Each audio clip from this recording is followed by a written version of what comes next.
Assalamualaikum warahmatullahi wabarakatuh.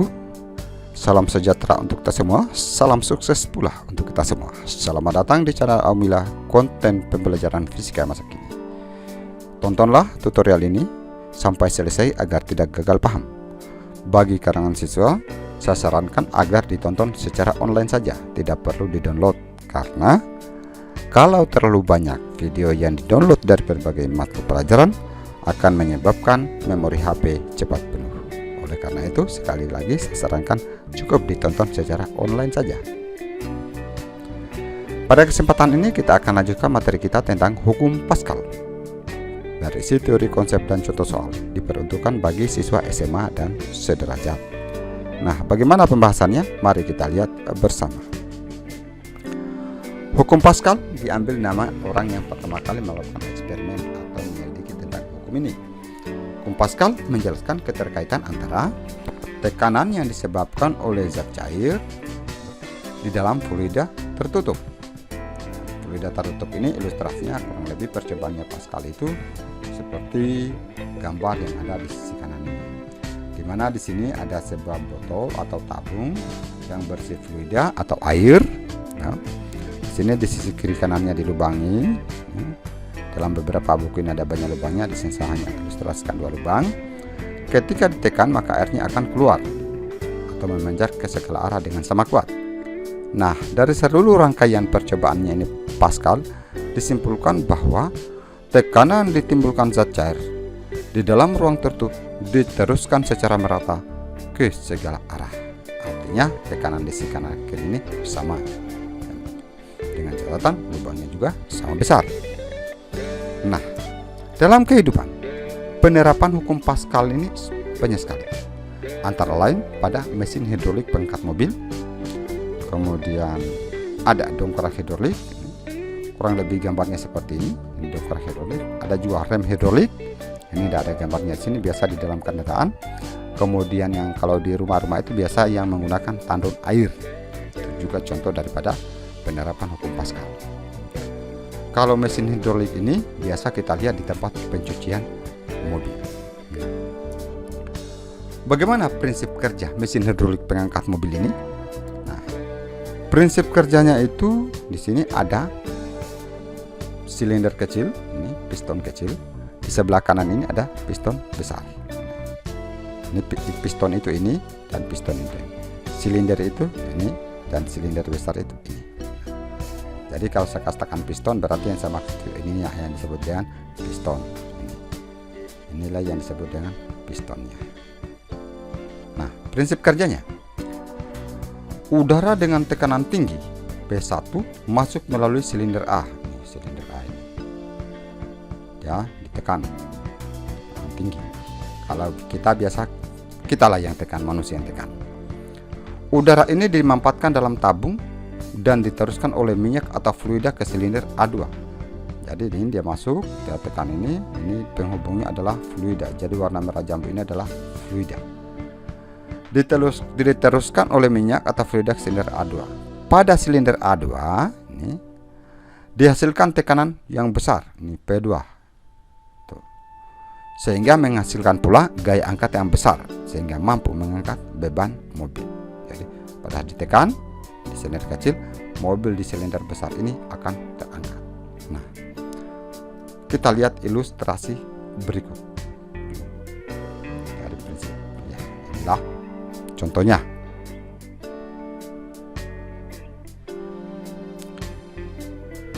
Pada saat dia tekan, lihat baik-baik. Ini anggap saja ini adalah di sisi kanan yang ini beban anak timbangan ini adalah gaya tekannya. Mobil akan terangkat. Tanda-tanda panah yang ini merupakan simbol daripada ilustrasinya tekanan. Nah, masih ada lagi ilustrasi yang lain. Mari kita lihat. Itu lagi. Ini adalah ilustrasi daripada mobil. Coba kita lihat. Datang mobil. Lihat baik-baik, mobilnya ada di sini. Kemudian ini ibarat orang di pencucian mobil. Lihat baik-baik. Ya, dia berikan gaya tekan sedikit-sedikit dengan santainya, maka mobilnya akan terangkat. Ini tadi silinder kecilnya, ini silinder besarnya. Ini hanya sebagai, warna biru ini hanya sebagai penghubung. Kalau mau dikasih turun lagi, tinggal dia tekan lagi, dia lepaskan katupnya. Oke, mudah-mudahan prinsip kerja hukum Pascal ini bisa, dongkrak mesin pengangkat mobil ini bisa dipahami dengan baik. Nah, berikutnya kita lihat analisa matematiknya. Prinsip kerja tekanan segala arah sama besar. Dari silinder kecil, silinder besar, P1 sama dengan P2. Artinya tekanan di sisi kiri yang kecil ini sama dengan tekanan di sisi kanan. Jadi yang besar itu P2, ini yang kecil adalah P1. Berdasarkan hukum tekanan, rumus tekanan yang pernah dipelajari kelas 1, bahwa P sama dengan F per A. Tekanan sama dengan gaya per luas bidang tekanan. Maka P1 bisa diubah F1 per A1. Ingat, indeks 1 ini diambil dari sini, sedangkan P diambil dari rumus ini. Sama dengan F2 per A2. Jadi P F per A2 itu indeks dari sini. Ingat, di sini kesepakatan kita adalah bahwa satu silinder kecil, dua silinder besar. Ini kecil, ini silinder besar. Bisa dilanjutkan seperti rumus ini, ada juga buku yang mengatakan begini, tapi batas sampai di sini sudah cukup untuk yang dihafal. Nah, keterangan rumus, mana P sampai 1 tekanan pada piston kecil, pistonnya warna kuning-kuning ini, satuannya Pascal, Pascal tekanan 2, gaya satuan Newton, gaya F2 satuan Newton, M2, ini bukan M2 maksud saya, ini meter kuadrat, luas penampang A2 juga meter kuadrat. Bisa dibaca baik-baik, bisa dibaca ini. Untuk lebih memahaminya lagi, mari kita lihat contoh berikut. Alat pengangkat mobil memiliki luas pengisap masing-masing. Ingat, pengisap ini sama istilahnya dengan silinder. Masing-masing sebesar 0,10 meter kuadrat dan 4 kali 10 pangkat min 4 meter kuadrat. Digunakan untuk mengangkat mobil seberat 2 kali 10 pangkat 4 Newton. Berapakah besar gaya yang harus diberikan pada pengisap kecil? Nah, pertama-tama yang kita tulis itu berdasarkan diketahui. Luas penampang silinder, ini besar A2. 0,10 meter kuadrat diubah bilang berpangkat, ini kan sama saja 0,1. Luas penampang silinder kecil 4 kali 10 pangkat min 4. Ini kalau didesimalkan ini 0,0004 meter kuadrat. Makanya kecil. Berat beban atau gaya tekan yang pada pengisap besar, ini baratnya mobilnya ini adalah 2 kali 10 pangkat 4 Newton, atau biasa ini 20.000 Newton. Ditanyakan gaya angkat, ini harusnya gaya tekan yang benar ya. Saya ulangi, gaya tekan pada penampang silinder berpenampang kecil atau F1. Untuk lebih sederhana, mari kita lihat lagi. Salah klik.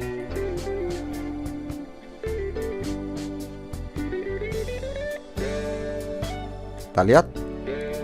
Untuk lebih memudahkan, kita bikin gambar. Tidak ada gambar juga, tidak ada masalah. Kita sederhanakan, besaran diketahui A1 4 kali 10 pangkat min 4. Berarti maksudnya itu ini. Luas penampang ini. A2 10 pangkat min 1 meter kuadrat yang besar, berarti yang dimaksud itu ini A2. F2 2 kali 10 pangkat 4 Newton, berarti yang dimaksud itu ini kayak ini 2 kali 10 pangkat 4, yang dimaksud beratnya ini mobil ini. ini adalah F2. Pertanyaannya F1 berarti gaya tekan untuk mengangkat mobil.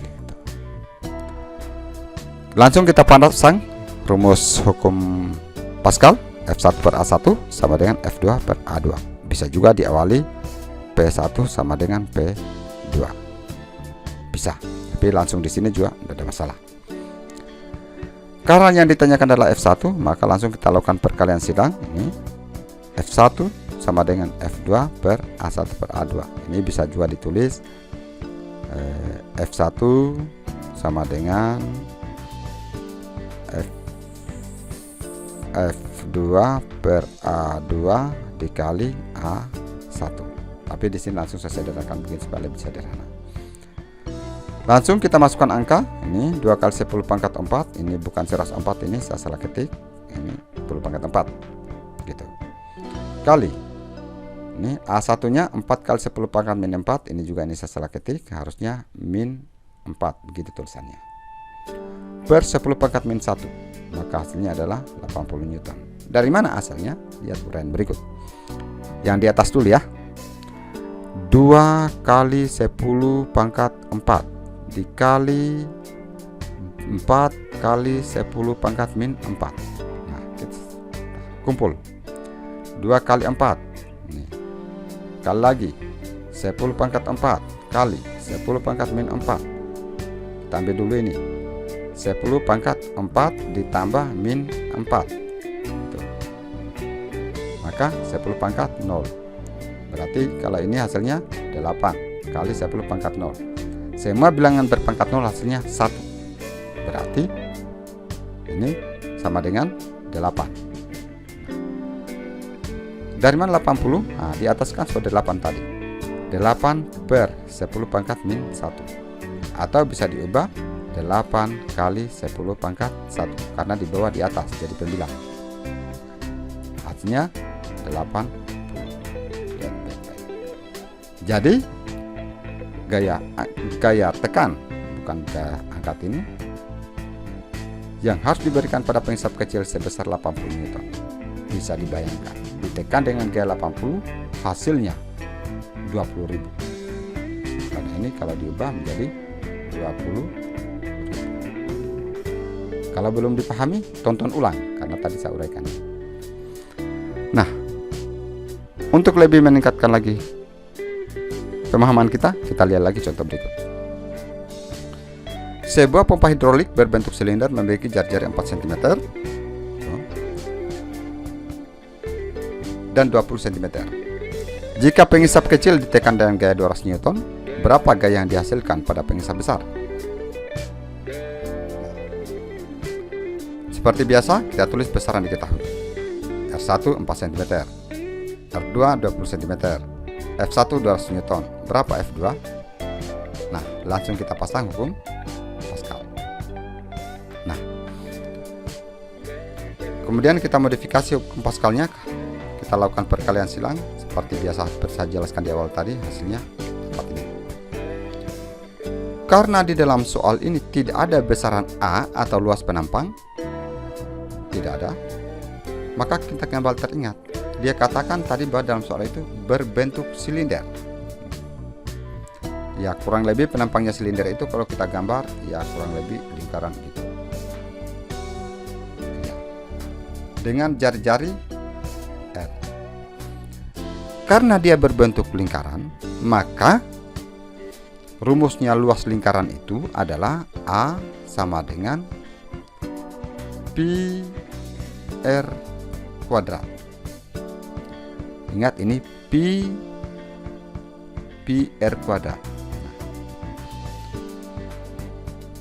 Makanya di sini langsung berubah A2 menjadi pi R2 kuadrat. Jadi 2 ini hasilnya dari sini. Sedangkan pi R kuadrat ini diambil dari rumus luas lingkaran ini. Demikian pula A1 pi R1 kuadrat. Satunya itu dari indeks ini, dengan pi R kuadrat ini juga dari rumus luas lingkaran pi R kuadrat.